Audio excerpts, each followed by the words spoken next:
आपके सामने किताब का स्कैन पेज आपको दिखा रहा हूं और इस वक्त ओरिजिनल वो किताब मेरे टेबल पे मौजूद है। आइए देखिए, यह किताब स्क्रीन पे आपको नजर आ रही होंगी, अल बराहिल कातिया दिख रही है। और ये है ओरिजिनल मेरे पास टेबल पे जो आपको स्क्रीन पे दिख रही है। ये आज भी छप रही है उर्दू जबान में। इसके लिखने वाले मौलवी खलील अहमद अम्बेठवी है, मौलाना खलील अहमद अम्बेठवी, जिनको तबलीगी जमात वाले मानते हैं, देवबंदी मानते हैं। तबलीगी जमात जिन्होंने बनाई थी उनका नाम था मौलवी इलियास कांदेलवी, उनके उस्ताद थे, देवबंद मदरसे में थे, देवबंद मदरसे के उस्ताद रहे, पढ़ाया भी इन्होंने। अल बराहिल कातिया लिखी सफा नंबर 63 पे इन्होंने अपने मदरसे की तारीफ बयान करते हुए देखिए क्या झूठ गढ़ा इन्होंने। उर्दू जबान में किताब है, उर्दू थोड़ी सी हार्ड है आपके एतबार से, हालांकि हमारे इलाकों में ऐसी इतनी ये आम उर्दू है, लेकिन आपके यहाँ ये भी थोड़ी हार्ड है, मैं फिर भी अल्फाज आसान करूंगा इसके। मौलवी खलील अहमद अम्बेठवी कहते हैं कि मदरसे देवबंद की अजमत हक ताला की दरगाह पाक में बहुत है।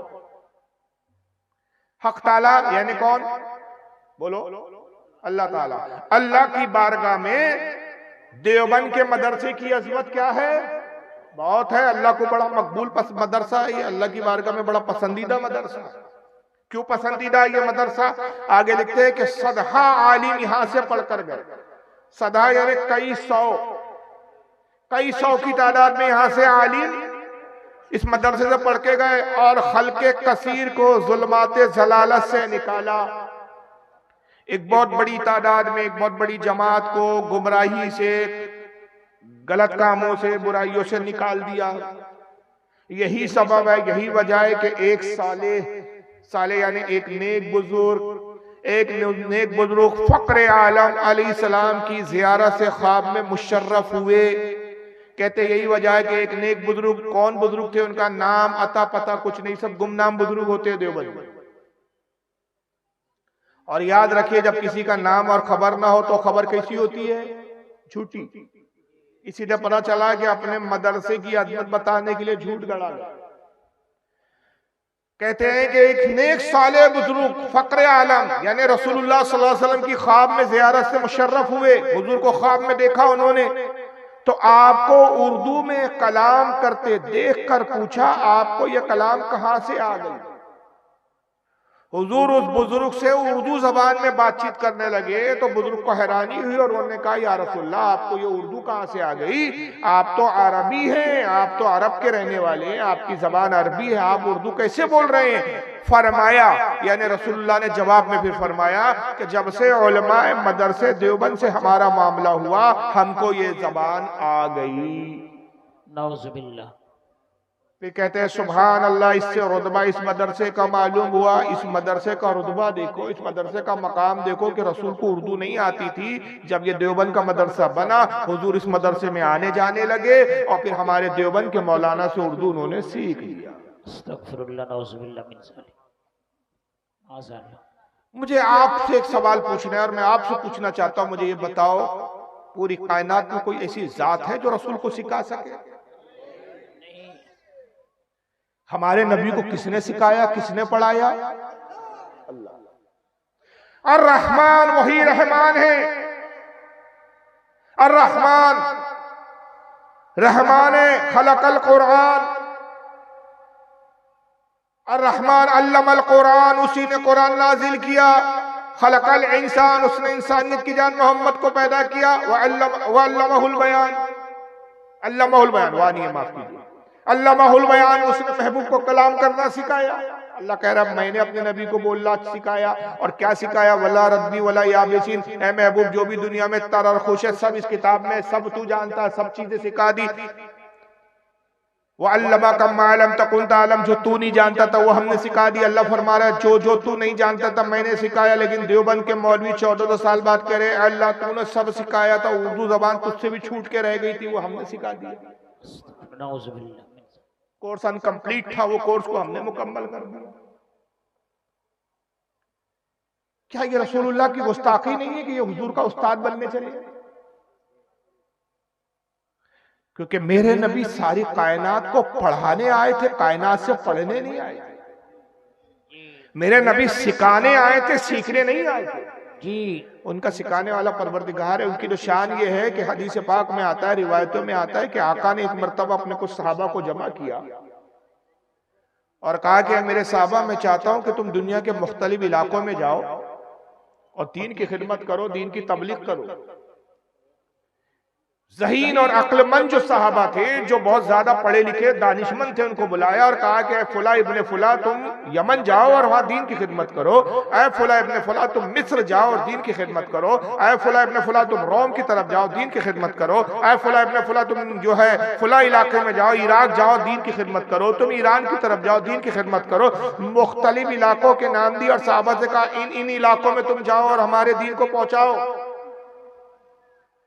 साहबा खामोश हो गया और फिर बड़े अदब से अर्ज करते कि या रसूल अल्लाह सल्लल्लाहु अलैहि वसल्लम, आपका हुक्म सर आंखों पर आता, लेकिन आप जिन इलाकों की तरफ हमें भेजना चाहते हैं वहां की जबानें दूसरी है, हमारी जबान दूसरी है।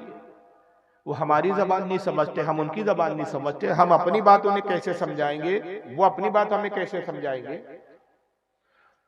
हुजूर ने ये नहीं फरमाया कि हाँ ये बात तो सही है, इसके लिए तो तुम्हें पढ़ाई करनी पड़ेगी, उस मुल्क की जबान सीखनी पड़ेगी। ये नहीं फरमाया। मेरे आका का मोजिजा देखिए, मेरे आका की शान देखिए। कहा कि मेरे असाब जाओ अपने घरों में जाने की सफर की तैयारी करो और कल सुबह फजर की नमाज में इस हाल में आना कि तुम सफर पर जाने के लिए तैयार रहो। वो सहाबी थे, वहाबी नहीं थे। वो लोगों ने शक नहीं किया कि या रसूलल्लाह एक रात में ऐसा कौन सा इनकलाब बर्पा हो जाएगा।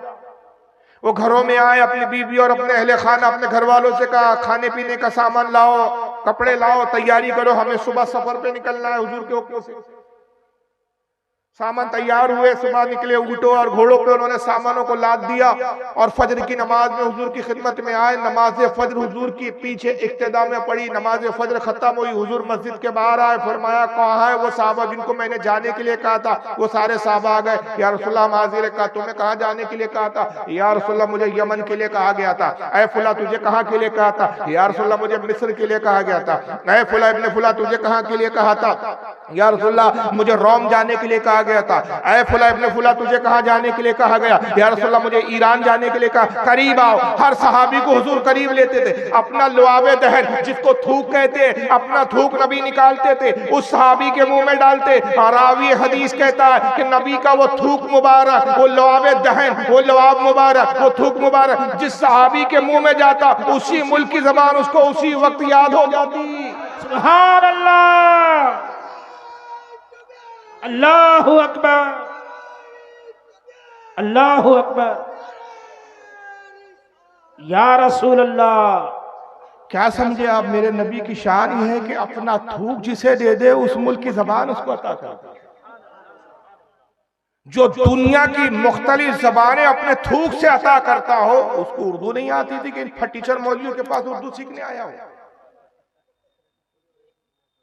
ये नबी की तौहीन नहीं है, मजाक नहीं है नबी के साथ। यही मेरे आका सल्लल्लाहु अलैहि वसल्लम मदीने में सैर फरमा रहे हैं। एक ऊंट पागल और दीवाना हो गया, और जब ऊंट पागल हो जाता है तो बड़ा खतरनाक हो जाता है। जो आए ना जब फाड़ खाता है, उसका दांत इतने इतने सख्त और उसका जबड़ा इतना सख्त होता है कि अगर जबड़े में पकड़ ले तो गोश्त का लथड़ा ही लेके निकले। लोग उस ऊंट को देखकर डरते थे, भागते थे। जब ऊंट जिस तरह पे आता लोग भागना शुरू कर देते। पागल ऊंट है, पकड़ लेगा, नोच लेगा, नकोड़ लेगा, खा जाएगा। वो ऊंट आया, हुजूर सैर फरमा रहे साहबा के साथ। रसूलुल्लाह ने उस ऊंट को देखा, सरकार उस ऊंट की तरफ बढ़े। साहबा ने अर्ज किया अल्लाह के नबी उस ऊंट की तरफ ना जाए, ये पागल है, ये जिसे देखता है नोच खाता। आपने फरमाया कि मुझे नुकसान नहीं पहुंचाएगा, इसलिए कि सिवाय शरीर जिन्नातों के और शरीर इंसानों के दुनिया की हर मखलूक जानती है कि मैं अल्लाह का रसूल हूं। सब मुझे पहचानते। हुजूर उस ऊंट की तरफ गए और उसके सर को आप मोहब्बत से सहलाने लगे और फरमाया क्यों लोगों को सताता है, क्यों लोगों को परेशान करता है। ऊंट ने सर झुकाया और रसूलुल्लाह की नालें आपकी जूती मुबारक को चाटने लगे। नुकसान पहुंचाना तो दूर, फरमा बरदार हो गया। हुजूर ने फरमाया कि जवाब क्यों नहीं देता, क्यों लोगों को सताता है, क्यों लोगों को नकोड़ता और खसोड़ता है। उसने अपने मुंह को उठाया, हुजूर के कान के करीब लाया, कुछ आवाजें निकाली ऊँट ने। सरकार मुस्कुराने लगे। सुभान अल्लाह। आका ने फरमाया इस ऊँट का मालिक कौन है? एक साहबी आगे बढ़े, सरकार ये मेरा ऊँट है। कहा तेरी शिकायत कर रहा है। कहा या रसूलल्लाह ये क्या कह रहा है?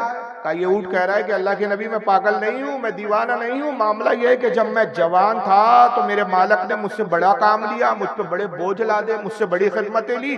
अल्लाह के नबी अब मैं बूढ़ा हो गया हूं तो अब यह है कि मुझे काट कर मेरा गोश्त खाने की फिक्र में है। ये लोग मुझे काट के ज़बा करके खाना चाहते। तो या रसूलल्लाह मैंने अपनी जान बचाने के लिए पागलपन का सोंग रचा रखा है।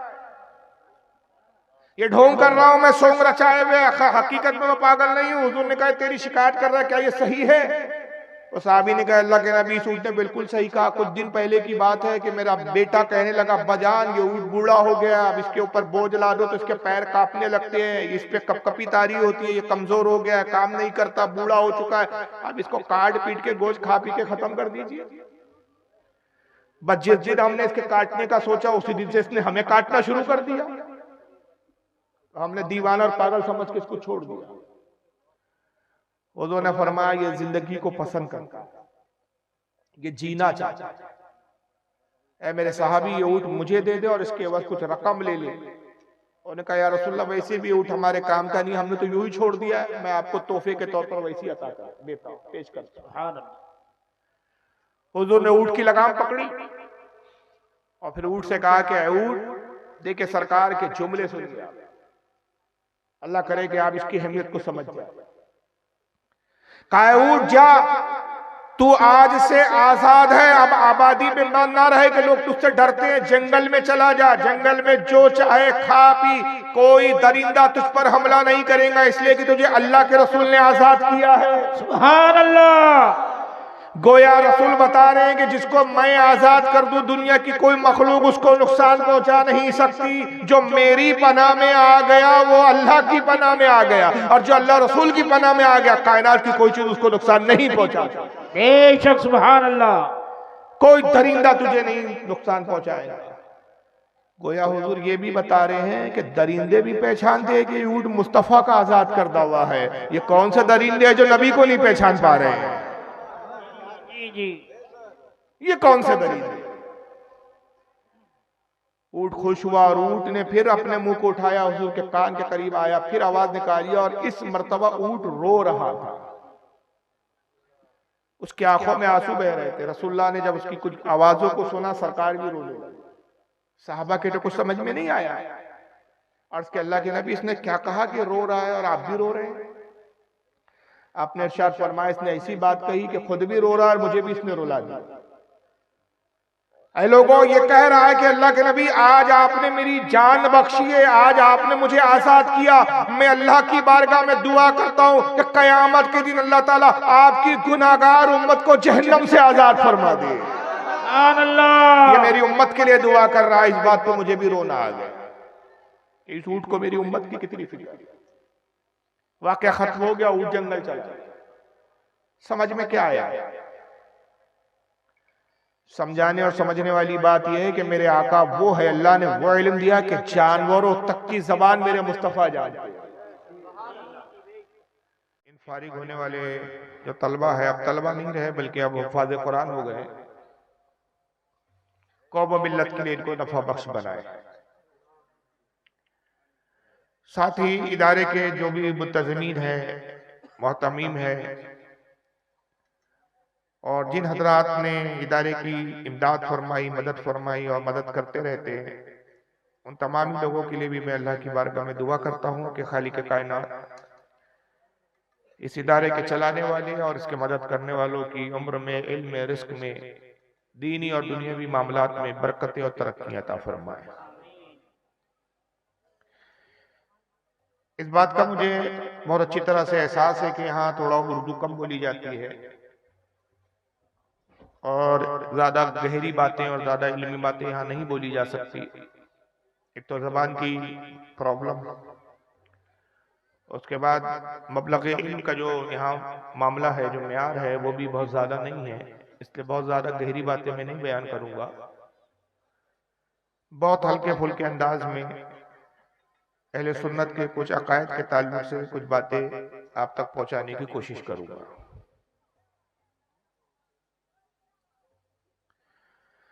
आप सब जानते हैं कि कुरान अजीम अल्लाह ताला की एक अजीम किताब है। परवरदिगार आलम ने इंसान की हिदायत के लिए, इंसान की रहबरी के लिए मुख्तलिफ अंबिया इकराम दुनिया में तशरीफ भेजे। मुख्तलिफ अंबिया तशरीफ लाए, 1,24,000 कम व बेश, यानी कुछ ज्यादा भी हो सकते हैं, कुछ कम भी हो सकते हैं।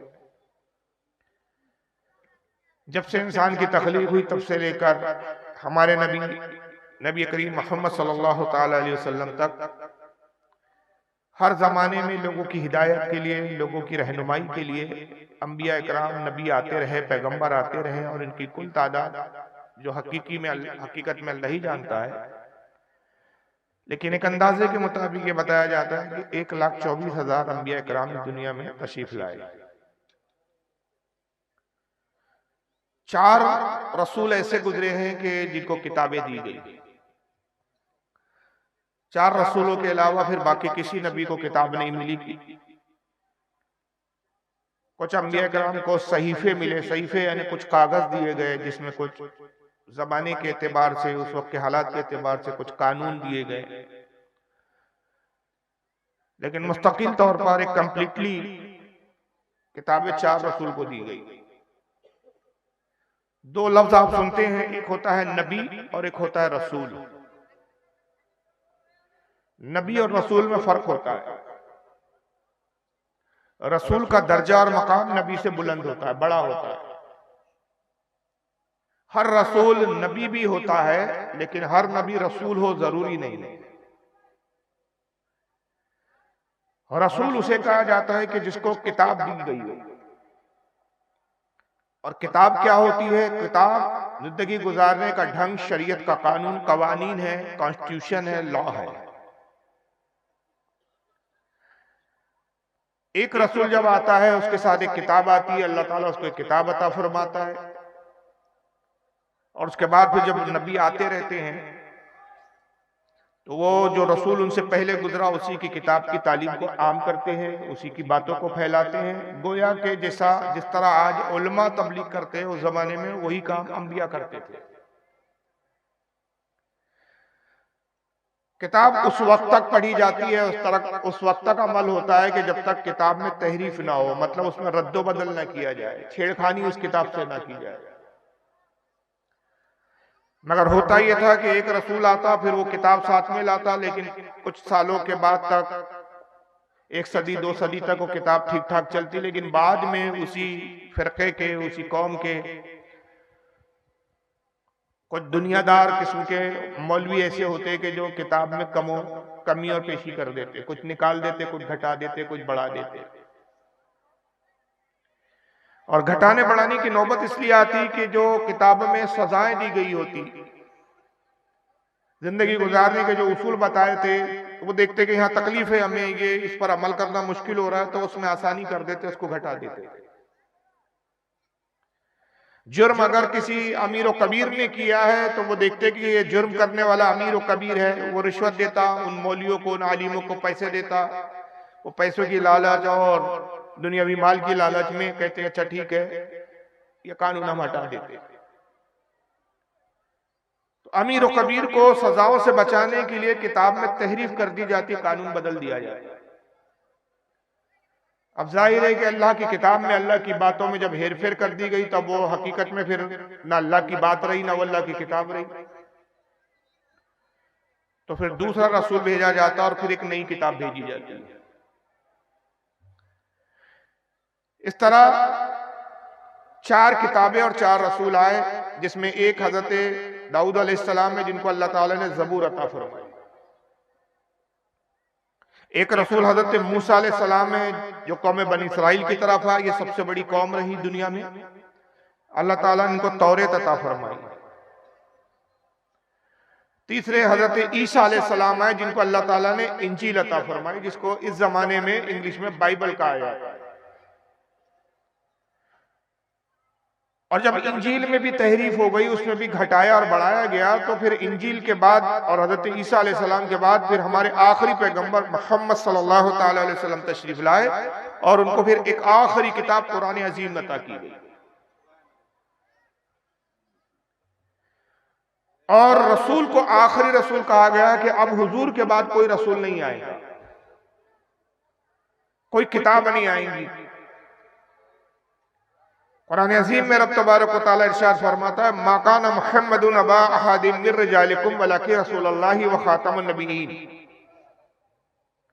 ए लोगों, आगाह हो जाओ, मोहम्मद तुम्हारे मर्दों में किसी के बाप नहीं है, बल्कि वो अल्लाह के रसूल है और नबियों में सबसे आखिर है, खातमुन नबीयीन है। अब इनके बाद कोई नबी नहीं आएगा। हुजूर ने जगह जगह बारहा कई मरतबा अपने असहाब से, अपने साहबा से कहा, ला नबी आबादी, मेरे बाद अब कोई नबी नहीं, अना खातमुन नबीयीन, मैं आखिरी नबी हूं। यहां एक सवाल पैदा ये होता है कि जब किताब में तहरीफ होती थी तो नया रसूल आता था, नई किताब आती थी, मगर रसूलुल्लाह के बाद, हमारे नबी और पैगंबर के बाद अब कोई और पैगंबर नहीं आएगा, कोई और किताब नहीं आएगी। इसका सबब क्या है? तो गोया ये बता दिया गया कि ये दीन ऐसा है, ये नबी ऐसा है कि इसके बाद किसी नबी की जरूरत नहीं। और ये जो किताब जो भेजी जा रही है इस नबी के साथ, कुरान अजीम, दुनिया की सारी ताकत मिल जाए तो इस किताब का ज़ेरो ज़बर भी बदल नहीं सकती। चूंकि अब किताब बदली नहीं जाएंगी, इसलिए किसी नए नबी की जरूरत ही नहीं है। सवाल यह पैदा होता है कि कुरान अजीम क्यों नहीं बदला जा सकता? भाई, अगर पिछली किताबें बदली गई तो इस जमाने में क्यों नहीं बदली जा सकती? क्या इस जमाने में प्रिंटिंग प्रेस नहीं है? बल्कि उस जमाने में प्रिंटिंग प्रेस नहीं होती थी, उस वक्त तो किताबें हाथ से लिखी जाती थी। अब आज तो मशीनरी का दौर है, बड़ी बड़ी मशीनें हैं, प्रिंटिंग प्रेस है, कंप्यूटर आ गए हैं, कंप्यूटर से कंपोजिंग होती है, कंप्यूटर से लिखा जा सकता है, मशीनों से छापा जा सकता है। तो फिर किताब दूसरी उसमें छेड़खानी करके नया कुरान छापा जा सकता है। इस बात पर अगर आप गौर करेंगे तो आपको एहसास होगा कि कुरान अजीम बदला क्यों नहीं जा सकता। पिछली जितनी किताबें आई, अल्लाह ताला ने किसी भी किताब की हिफाजत का जिम्मा खुद नहीं लिया,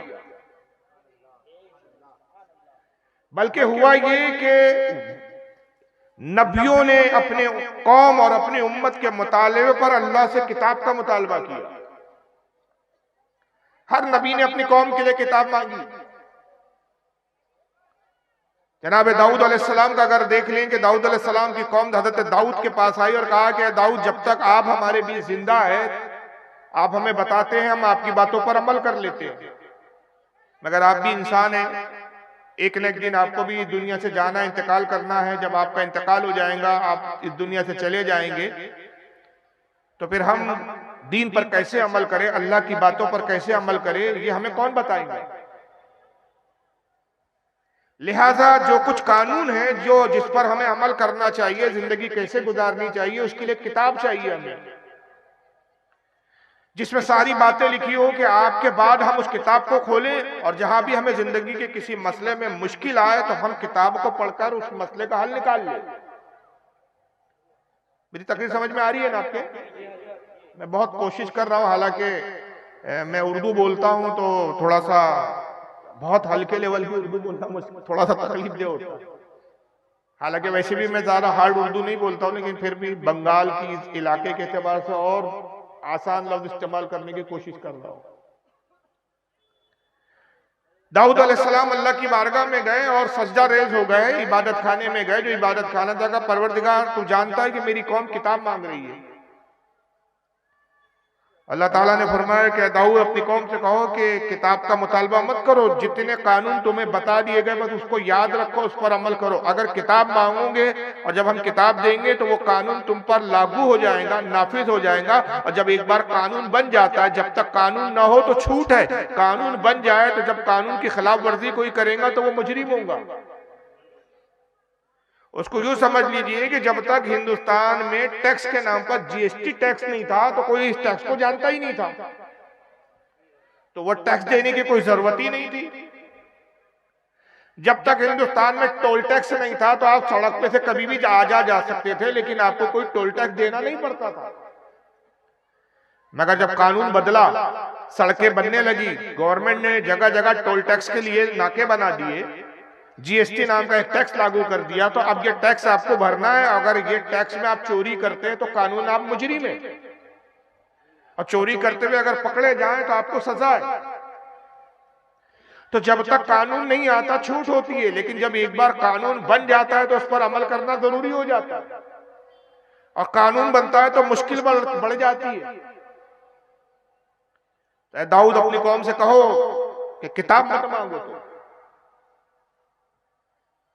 बल्कि जितना तुम्हें बता दिया गया जबानी बस उतना ही याद रखो। अगर किताब मांगोगे तो फिर हम आने वाली नस्लों तक के कानून बताएंगे, कानून बढ़ जाएंगे, और उस पर फिर तुम्हारी कौम जब अमल नहीं करेंगी तो हम उनको सजा देंगे। अगर अमल करेंगे तो इनाम है, और इनाम जन्नत है, और अगर इन कानून पर अमल नहीं करेंगे तो सजा है, सजा जहन्नम है।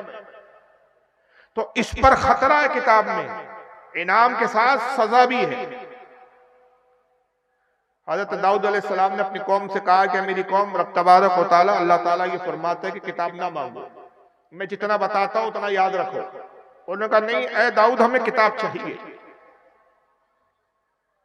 हम चाहते हैं कि किताब होनी चाहिए हमारे बीच।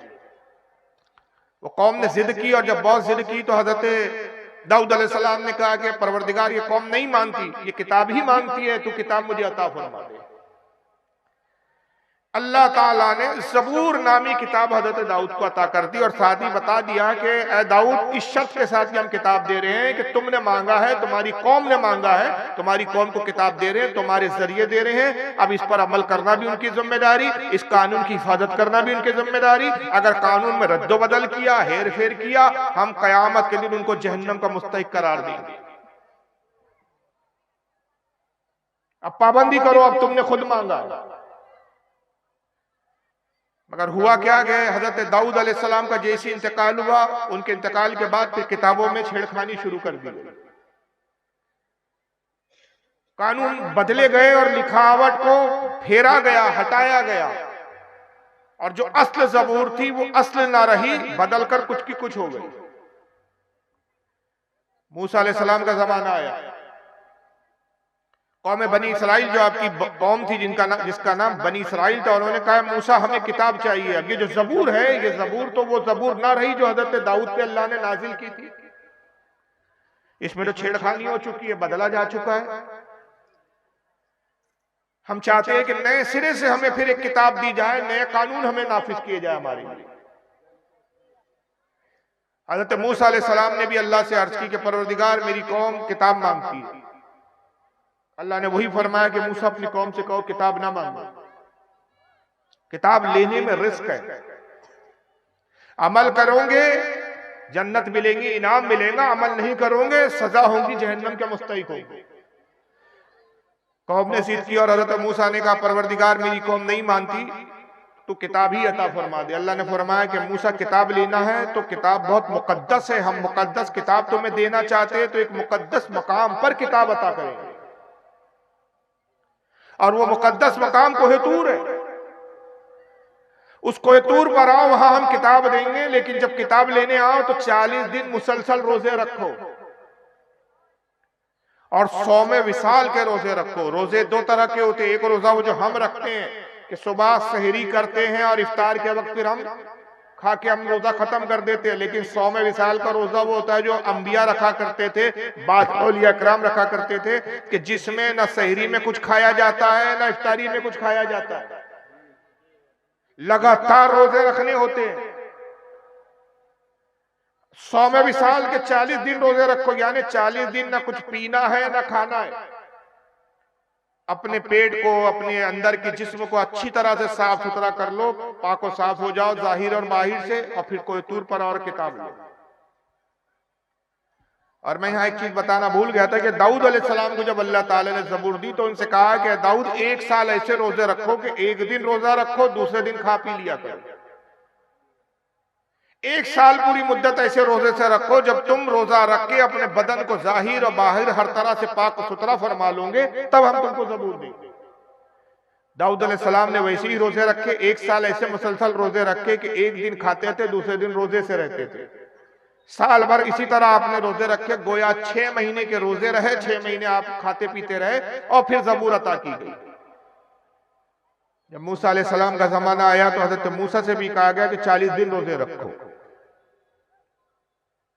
और किताब के लिए तुम कोई तूर पर आओ।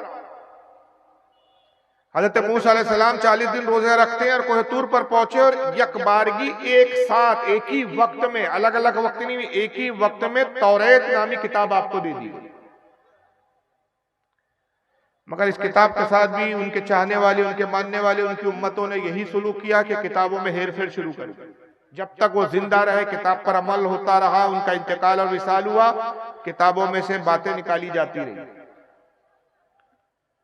ईसा अलैहिस्सलाम का जमाना आया, जब तक तौरेत पूरी तरह बदली जा चुकी थी। अब तौरेत वो तौरेत नहीं थी जो अल्लाह ताला ने जैसी नाजिल की थी। ईसाइयों ने हजरत ईसा से कहा कि ऐ ईसा मसीह, हमें भी एक किताब चाहिए। जनाब ईसा मसीह अल्लाह की बारगाह में करते, रब्बे कायनात मेरी कौम भी किताब मांगती है, मुझे भी एक किताब अता फरमा। अल्लाह ने फरमाया पिछली कौमों ने किताबों के साथ बड़ी बदसलूकी की, उन्होंने किताबों के साथ छेड़खानी की और अपने आप को जहन्नम का मुस्तहिक बना लिया। मैं आगाह करता हूं कि ईसा, अगर तेरी कौम किताब चाहती है तो किताब पर अमल करेंगी तो इनाम है, किताब से रूगर्दानी करेंगी, किताब से हटकर अमल करेंगी, किताब को नहीं मानेगी तो जहन्नम है। मगर कौम नहीं मानी, जिद पर अड़ी रही कि ऐ ईसा मसीह हमें किताब तो चाहिए। हजरत ईसा अलैहिस्सलाम ने अर्ज किया, रब्बे कायनात मेरी कौम नहीं मानती, मुझे किताब ही दे। अल्लाह ने फरमाया कि ईसा तुम भी रोजा रखो,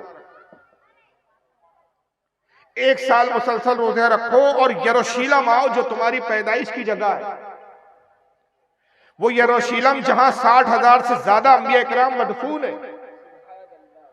ये मुकद्दस जगह है, मुकद्दस मकाम है। उस मुकद्दस जगह आओ ताकि हम एक मुकद्दस किताब तुम्हें इंजील अता करें। जनाब ईसा अलैहिस्सलाम गए और इंजील दी गई और साथ में यही शर्त लगाई गई, किताब पर अमल करना है, तहरीफ करोगे जलील व खार कर दिए जाओगे, जहन्नम के मुस्तहिक बनोगे। और वही हुआ कि ईसाइयों ने भी कुछ अरसे तक तो इंजील पर अमल किया और उसके बाद इंजील में तहरीफ शुरू हो गई, इंजील भी बदल दी गई। और फिर उसके बाद हमारे नबी मोहम्मद सल्लल्लाहु ताला अलैहि वसल्लम तशरीफ लाए। लेकिन कुर्बान जाइए, हर नबी ने, हर उम्मत ने किताब मांगी थी, हमारे आका ने किताब नहीं मांगी।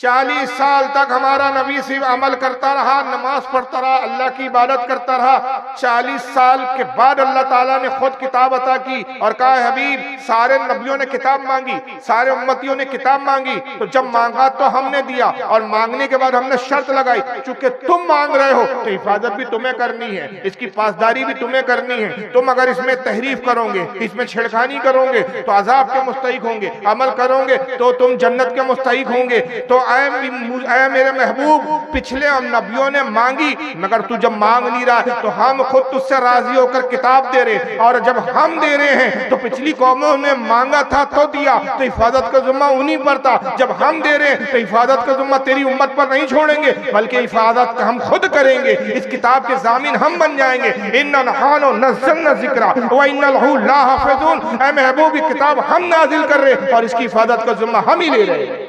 सुभान अल्लाह, बेशक, अल्लाहु अकबर, या रसूल अल्लाह, या अली जिंदाबाद। तो परवरदिगारे आलम ने खुद कुरान की हिफाजत का जिम्मा ले लिया। जब उसकी हिफाजत का जिम्मेदार परवरदिगारे आलम है तो दुनिया की कोई ताकत उसका ज़ेरो ज़बर भी नहीं बदल सकती जी। और नबी पाक सल्लल्लाहु अलैहि वसल्लम को जब किताब दी गई तो ये नहीं कहा गया कि नबी रोजे रखो तो आओ,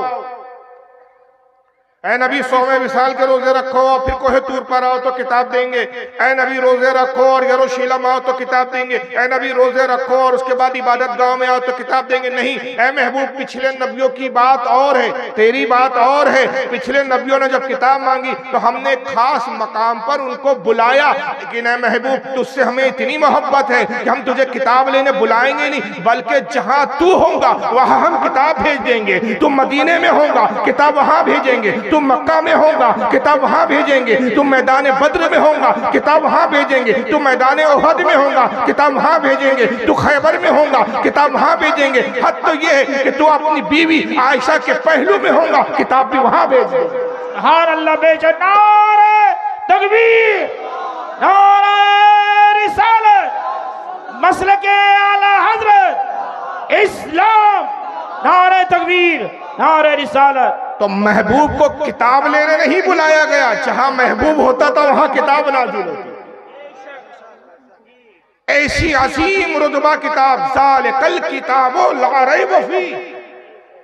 ए महबूब वो बुलंद रुतबा किताब जिसमें शक की कोई गुंजाइश नहीं। इसमें हिदायत है, हुदल लिल मुत्तकीन, इसमें हिदायत है परहेजगारों के लिए। तेरी उम्मत परहेजगार है, जमानत दे दी कि पिछली उम्मतें परहेजगार नहीं थी इसलिए किताबों में तहरीफ कर दी। ऐ महबूब तेरी उम्मत हिदायत याफ्ता होंगी, हिदायत पाएंगी, इसलिए कि परहेजगार और मुत्तकी उम्मत है। ऐसी अजीम किताब, ऐसा अजीम रसूल हमें अता किया गया। और किताब क्या है, कुरान अजीब क्या है? चूंकि अब कुरान कयामत तक के लिए किताब है, अब कोई किताब नहीं आ रही आना है, तो कयामत तक के जितने मसाइल सबका हल कुरान में अल्लाह ने बयान फरमा दिया।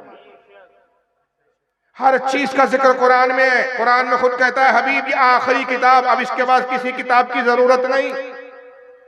तो इसका आलम ये वला रद्बी वला याबिसिन इल्ला फी किताबी मुबीन, कोई खुश्क चीज, कोई सूखी चीज और कोई गीली चीज दुनिया में ऐसी है ही नहीं जिसका जिक्र हमने इस किताब में ना कर दिया। हर चीज का जिक्र हमने इस किताब में किया।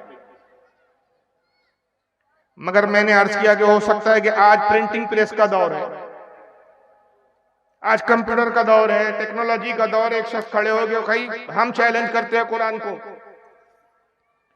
कैसे कह सकते हो कि किताब नहीं बदली जा सकती? हम बदल के दिखाएंगे। हम एक कुरान छाप के ला रहे हैं। एक साहब बैठ गए कंप्यूटर पे और कंपोजिंग शुरू किया और उन्होंने बदलना शुरू किया। कहा देखो कुरान में अल्हम्दुलिल्लाह रब्बिल आलमीन, रब्बिल आलमीन उसको कर दिया रब्बल आलमीन। ये लीजिए फारूक साहब, आपकी बात का चैलेंज हमने कबूल किया। आपने कहा जेर जबर नहीं बदल सकते, हमने जबर बदल दिया, जेर से जबर कर दिया। जहां पेश है हमने जबर लगा दिया, जहां जबर है वहां जेर पेश लगा दिया। भाई बदला नहीं जा सकता? बदला जा सकता? नहीं, बदला बिल्कुल जा सकता। बदल रहे हैं कुछ लोग। अरे भाई कल कोई प्रिंटिंग प्रेस से ऐसी किताब, ऐसे कुरान नहीं छापा जा सकता इसमें रब्बिल आलमीन की जगह रब्बुल आलमीन कर दिया जाए, अल्हम्दुलिल्लाह की जगह अल्हम्दुलिल्लाह कर दिया जाए, जेर कर दिया जाए पेश की जगह। अब आप कहे भाई इससे तो माना बदल रहे, अरे हमें इसके पर माना बदले चाहे बदले ना बदले, हमें इससे क्या लेना देना? आप तो करे तो ना जेर हटा सकते ना जबर हटा सकते, हमने लीजिए जेर जबर हटा दिया। इसका जवाब यह होगा कि तुम नादान हो, तुम जाहिल हो, तुमने किताब की हिफाजत का मतलब ही नहीं समझा। तुमने किताब कागज को किताब समझ रखा है, तुमने स्याही को इंक को किताब समझ रखा है, तुमने प्रिंटिंग को किताब समझ रखा है। अरबी जबान में हिफाजत के लिए बहुत सारे जुमले होते हैं, हाफिज भी आता है, हफीजून भी आता है। कुरान अजीम की चाहता तो ये भी कहता है कि इन्ना नहानो, हमीश का हमने इन्ना नहानो नज़्ज़लना जिक्र, हमने जिक्र को हमी नाजिल किया। व इन्ना हफीजुन, हमीश की हिफाजत करने वाले हफीज भी आ सकता था, हफीज नहीं फरमाया अल्लाह ने, हाफिजून। और हाफिजून का मतलब क्या है? हाफिज की जमा है हाफिजून। तो अल्लाह फरमा रहे हैं कि इस किताब की हिफाजत का जिम्मा ऐसा है कि तुम कागज बदल सकते हो, तुम स्याही बदल सकते हो, तुम इंक बदल सकते हो, तुम हुरूफ बदल सकते हो, लेकिन हमने कुरान अजीम को इस उम्मत के हाफिजों के सीने में ऐसे उतार दिया, कागज बदले जा सकते जो सीने पे नक्श हो गया, उसको कैसे बदलोगे? जी बेशक, सुभान अल्लाह। और ऐसा हमने इस कुरान को मोजेजा बनाया कि बच्चे बच्चे के सीने में ये उतर जाता है। दुनिया में कोई कुरान के अलावा ऐसी किताब नहीं कि जिसका पूरा हाफिज हो और उस कौम का बच्चा भी उसको हिफ्ज करते हुए नजर आए। जी अरे हमारे यहाँ तो ऐसे ऐसे हाफिज पैदा करके अल्लाह ताला ने अपने कुरान अजीम को, अपने नबी के मोजिज़े को जाहिर किया कि पैदा होने वालों में एक बच्चा पैदा हो रहा है, और जब वो 3 साढ़े 3 साल का बच्चा उम्र को पाता है, माँ हाथ पकड़ती है, एक उस्ताद के पास ले जाती है, कहती है उस्ताद मोहतरम मेरे बच्चे को पढ़ाइए। बच्चे से उस्ताद कहता है बेटा पढ़ो बिस्मिल्लाहिर्रहमानिर्रहीम, तो बच्चा पढ़ना शुरू करता है बिस्मिल्लाहिर्रहमानिर्रहीम अल्हम्दुलिल्लाहि रब्बिल आलमीन अर्रहमानिर्रहीम मालिकी यौमिद्दीन इय्याका नअबुदु व इय्याका नस्तईन इहदिनस सिरातल मुस्तकीम सिरातल लज़ीना अनअमता अलैहिम गैरिल मग़दूबी अलैहिम वलद्दाल्लीन। बच्चा पढ़ता रहा अलिफ लाम मीम ज़ालिकल किताबु ला रैब फीह, उस्ताद झूमता रहा, बच्चा पढ़ता रहा। 17 पारे बच्चे ने पढ़े और खामोश हो गया। सुभान अल्लाह। उस्ताद ने कहा बच्चे और पढ़ो। कहा बस इससे ज्यादा मैं नहीं पढ़ सकता। कहा बच्चे तुम्हारी माँ तो ये कहकर लाई है कि इसे कुरान पढ़ाओ, तुम तो पढ़े लिखे हो, तुम तो पढ़े पढ़ाए हो, तुम तो हाफिज कुरान हो, बताओगे 17 पारे किससे पढ़े? कहा मैंने किसी से नहीं पढ़े, दर हकीकत मेरी वालिदा मोहतरमा खुद हाफिज कुरान है। जब मैं अपनी माँ के शिकम में था, वो घर के कामकाज करती थी, कुरान की तिलावत करती थी, मैं अपनी माँ की कुरान की तिलावत को शिकम में सुन के याद कर लिया करता था। यहाँ तक कि जब वो 17 पारे तक मेरी विलादत हो गई, मेरी पैदाइश हो गई, खुदा की कसम अगर मैं अपनी माँ के शिकम में और कुछ दिन रहता और पारे हिफ्ज करके आता, उस्ताद माँ के पेट से 17 पारे पढ़ कर आए हो, आगे बढ़ाना तुम्हारा काम है। सुभान अल्लाह, सुभान अल्लाह, सुभान अल्लाह। कौन है ये बच्चा? ये हमारे गौसे आजम शेख अब्दुल कादिर जीलानी रज़ी अल्लाह ताला। सुभान अल्लाह। ऐसी हिफाजत की कि हमने माँ पेट बच्चों के सीनों में भी इस कुरान को उतार दिया। छोटे छोटे बच्चे हिफ्ज कर रहे हैं इसको। ऐसी हिफाजत का जिम्मा लिया अल्लाह ताला। यही वजह है कि आज दुनिया चाहती है कुरान को बदले, लेकिन वो हैरान है कि हम कुरान को बदले तो कैसे बदले? हम कागज बदल देंगे लेकिन हमारी चोरी पकड़ी जाती है, क्योंकि लाखों करोड़ों इसके हाफिज कुरान है। अरे हाल तो यह है कि अभी रमजान का महीना आएगा, तरावी शुरू होंगी, एक हाफिज साहब खड़े हैं पढ़ा रहे हैं, गलती से जेर में भी गलती हो जाए तो पीछे लुकमा देने वाले खड़े हैं। जेर नहीं बदल पा रहा है, जबर नहीं बदल पा रहा है। जब जबान से जेर और जबर नहीं बदले जा सकते तो कागजों में बदल के करोगे तो क्या करोगे? यही वजह है कि स्वामी सद्दानंद एक शख्स गुजरा है, शुद्धिकरण तहरीक बनाई थी उसने कहा था हिंदुस्तान के जितने मुसलमान हैं सब हिंदू थे, इनको तलवार के जोर पे मुसलमान किया गया, जबरदस्ती इनको मुसलमान बनाया गया, और ये आज तक ये प्रोपेगेंडा जारी है। और इस प्रोपेगेंडे का झूठ होना इससे ही साबित है कि अगर हमारे माँ बाप, हमारे पूर्वजों को तलवार की जोर पर इस्लाम की तरफ लाया गया होता, हमें तो मालूम हो गया भाई कि हमारे बाप को जुल्म से किया गया, हम क्यों नहीं पलट के हिंदू हो रहे हैं? फिर भाई हमें तो पता चल गया ना कि हमारे माँ बाप के साथ, बाप दादाओं के साथ जुल्म हुआ, जबरदस्ती उनका धर्म परिवर्तन कराया गया, अब हमें घर वापसी कर लेना चाहिए। लेकिन हम घर वापसी क्यों नहीं कर रहे? मरने के लिए तैयार है लेकिन इस्लाम छोड़ने के लिए तैयार नहीं। घरों पे बुलडोजर चलाए जा रहे हैं, घर ढह रहा है लेकिन घर तबाह हो जाए हमें मंजूर है, लेकिन हम अपना ईमान तबाह होने नहीं दे रहे। बेशक हमारी मॉब लीचिंग हो रही है, वो हमें गवारा, लेकिन हम इस्लाम छोड़ने के लिए तैयार नहीं। इसकी वजह क्या है? तो वजह यही है कि यकीनन हमारे पूर्वजों ने जुल्म की बुनियाद पर इस्लाम कबूल नहीं किया, इस्लाम की खूबियों को, इस्लाम को समझकर इस्लाम कबूल किया। इसी वजह से आज हम इस्लाम से मोहब्बत करते हैं। अगर हमारे वालिदैन को, हमारे बाप दादा को, हमारे पूर्वजों को अगर वाकई जुल्म की बुनियाद पर बदला जा चुका होता, आज हिंदुस्तान का सारा मुसलमान दोबारा अपने हिंदुइज्म और दूसरे मजहब पे जा चुका होता। जी हमारा ना लौटना इस बात की दलील है कि हमने इस्लाम की हक्कानियत को जानकर समझकर कबूल किया। स्वामी दयानंद सरस्वती उठा, शुद्धिकरण तहरीक बनाई, आला हज़रत फाजिल बरेलवी के जमाने का है। तहरीक का नाम रखा शुद्धिकरण तहरीक। ये धर्म छोड़कर अपवित्र हो गए, इनका शुद्धिकरण करना पड़ेगा। उसने मिशन चलाया कि सारे हिंदुस्तान के मुसलमानों को दोबारा हिंदुइज्म की तरफ लाएंगे, हम हिंदू मजहब की तरफ लाएंगे। इस्लाम के खिलाफ बोलना शुरू किया और उसे सबसे ज्यादा कुरान के खिलाफ बोलना शुरू किया और एक किताब लिखी जिसका नाम है सत्तार प्रकाश।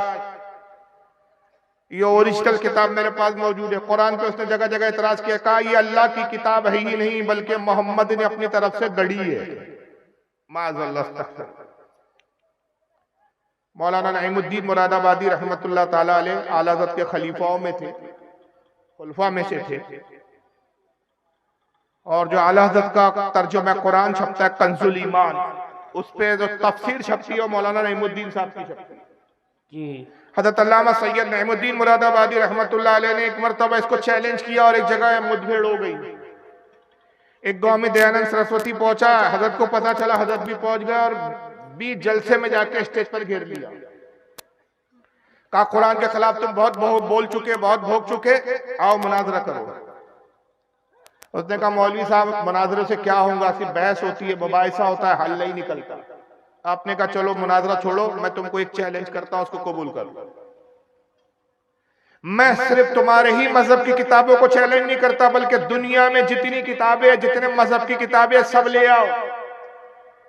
हम भी कुरान ले आते हैं, तुम अपने ग्रंथों को ले आओ, तुम अपनी रामायण को लाओ, तुम अपनी महाभारत को लाओ, तुम अपनी जो है गीता को लाओ, तुम अपने पुराणों को लाओ, तुम अपने जो है यजुर्वेद, सामवेद, अथर्ववेद लाओ, जितने तुम्हारे वेद है उनको ले आओ, सारी मजहबी किताबें तुम लाओ। हम भी कुरान लाते हैं, इंजील भी लाओ, तौरेत भी लाओ, जबूर भी लाओ, सारी किताबें लाओ और सारी किताबों को समंदर के हवाले कर दो। और जब सारी किताबें खत्म हो जाए दुनिया से तो हर मजहब के मानने वाले से कहो अब अपनी किताब दोबारा लिखो।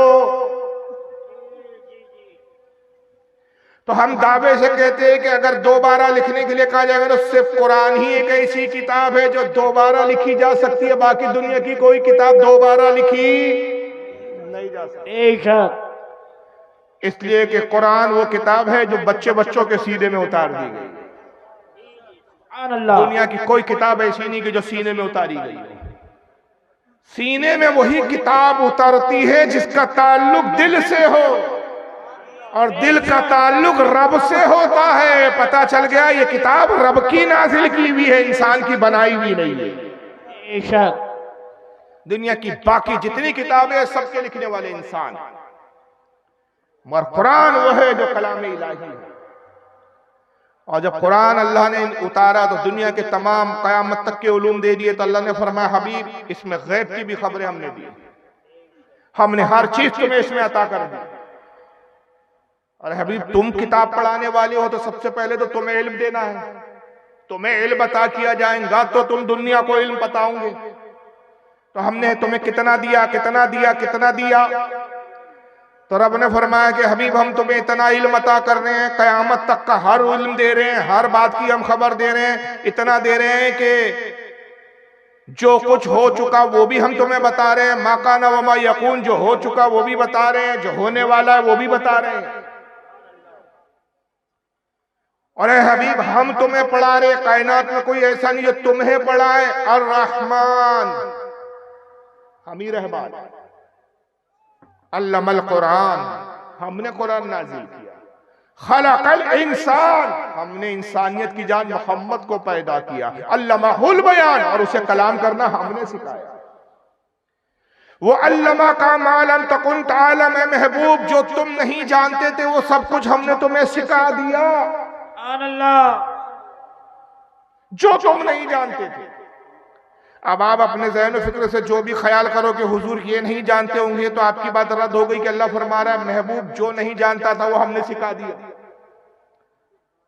तो दुनिया में कोई ऐसा इल्म बचा ही नहीं, कोई ऐसी खबर बची ही नहीं, कोई ऐसी बात बची ही नहीं कि जो अल्लाह ने अपने हबीब को ना बता दी हो। और इतना गैब बताया, इतनी छुपी हुई बातें बताई, इतनी छुपी हुई बातों को जाहिर किया। कहा कि हबीब हम छुपी बातें आपको बताते हैं और आप अपने असहाब को बताते हैं, और इस कदर बताते हैं, इस कदर बताते, इस कदर बताते। क्या महबूब वमा हुआ अलल गैब बिदनी, हमारा ये नबी गैब की खबरें देने में बखील नहीं है, कंजूस नहीं है। बेशक हम बताते हैं, ये उम्मत पे जाहिर करता है। मगर फिर मुसलमानों में ही एक तबका ऐसा पैदा होता है कि जो फिर कुछ ऐसी बातें करता है कि जो कुफ्फारों ने भी नहीं की थी। वहां से फिर हमारे इख्तिलाफ का एक नया सिलसिला शुरू हो जाए। अभी आपने कुरान अजीम की अजमत को सुना। कुरान के उलूम रसूल पर नाजिल किए गए। उलमा ने कहा कि कुरान अजीम रसूलुल्लाह का सबसे अजीम मोजिज़ा है। मगर एक जमात आई, आपके इलाके में भी है, मगर अफसोस यह है कि आप उनकी अकीदों से वाकिफ नहीं। याद रखिए, हाथी के दांत दिखाने के और होते हैं, खाने के और होते हैं। खाने वाले दांत नजर नहीं आते, दिखाने वाले दांत दिखते और काम के कुछ होते नहीं, शोके होते हैं उसमें। उस दांत से हाथी खाता नहीं है। खाने वाले दांत नजर नहीं आते, इसी तरह इनके छुपे हुए अकीदे नजर नहीं आते। इनकी नमाजें नजर आती, इनकी इबादत नजर आती, इनकी टोपियां नजर आती है, इनके कुर्ते पाजामे नजर आते हैं, इनका दिखावा नजर आता है, लेकिन अकीदा नजर नहीं आता। और याद रखिए कि बीमारी डॉक्टर को नजर आती है, मरीज को भी खुद समझ में नहीं आता कि मुझे क्या बीमारी है, जबकि बीमारी मरीज में होती है। लेकिन इस जिस्म के अंदर क्या बीमारी है, इसको कौन बताता है? बोलिए। दीन के डॉक्टर उलमा होते हैं। उलमा बताते हैं कि इसके अंदर जो है, इसके जो दिखाने वाले दांत और है, जो खाने वाले दांत जो नजर नहीं आ रहे, वो क्या खा रहे हैं यार, वो है क्या, वो है कैसे। तो अब इनका अकीदा कैसे पता चलेगा, इनके अंदर की बात कैसे पता चलेगी, जो इनके मौलवी किताबों में लिखकर चले।